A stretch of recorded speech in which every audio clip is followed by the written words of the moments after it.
ribbons. Lilo used her bubble wrenches to create temporary bridges of transparent bubbles over particularly wide rivers of liquid caramel. Bobo hovered above, forming small cloud platforms to aid their passage. Mimi flitted lightly from cloud to cloud, her sparkling trail illuminating hidden paths and revealing safer stepping stones. Every step required caution. The rivers bubbled and hissed softly, sending tiny jets of molten candy into the air.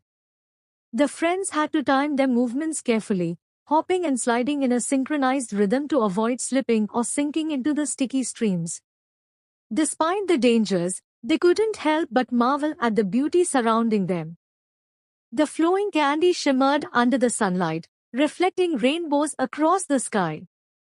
Lollipop trees swayed as if dancing to the rhythm of the bubbling streams, and sugar butterflies flitted between flowers, their wings sparkling with sugar crystals.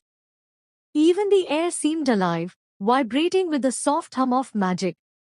It was a place of danger and wonder intertwined, a challenge that tested their courage while inspiring awe. Each careful step brought them closer to the volcano's heart, where the first hint of the rainbow core's energy could be felt, pulsing faintly like a distant heartbeat.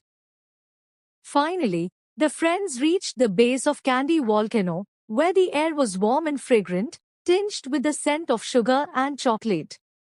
They began the climb, stepping carefully on solidified candy rocks that glimmered under the sunlight. The slopes rose steeply, rivers of molten candy flowing down in glistening streams. Steam and mist filled the air, making the world shimmer like it was draped in fine golden dust.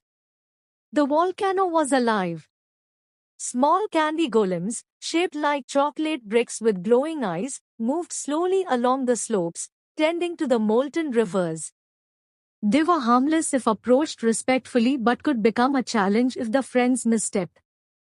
Tiny geysers erupted beneath their feet sporadically, sending waves of sugar mist and sparkling droplets into the air. The friends carefully navigated the terrain, moving in sync with the rhythm of the flowing candy and the soft tremors of the volcano. At last, they reached a plateau near the volcano's peak. Here, a gentle glow radiated from a hollow cavity, a faint pulse of energy that hinted at the rainbow core nearby. It was as though the volcano itself recognized their mission, guiding them with gentle warmth and light. Lilo, Bobo,